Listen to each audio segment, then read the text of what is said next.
L'ONG Bien-être mental pour tous a lancé une campagne de sensibilisation le jeudi 31 mars à Abidjan. Cette initiative vise à informer l'ensemble de la communauté éducative nationale sur les troubles d'apprentissage et de comportement chez les enfants scolarisés. Amidjara Souba et Richard Akeke. Prévenir pour mieux guérir les troubles spécifiques d'apprentissage au primaire. Généralement, ces troubles ne peuvent être attribués ni à un retard de construction intellectuelle, ni à un handicap sensoriel, encore moins à un trouble psychique avéré. Cette campagne de sensibilisation qui va durer sur une année est destinée aux enfants du primaire, mais aussi à la communauté éducative nationale sur les troubles d'apprentissage et de comportement chez les enfants scolarisés. En effet, de nombreux enfants souffrent de ces troubles qui sont parfois méconnus par la communauté et par certains parents.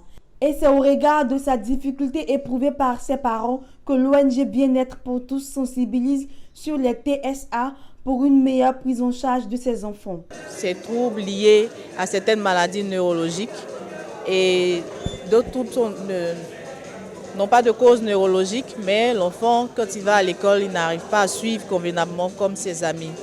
Donc cette campagne va permettre de sensibiliser les parents, la communauté nationale sur les difficultés, les troubles que les enfants peuvent avoir dans le cadre scolaire à travers une campagne de dépistage visuel et auditif.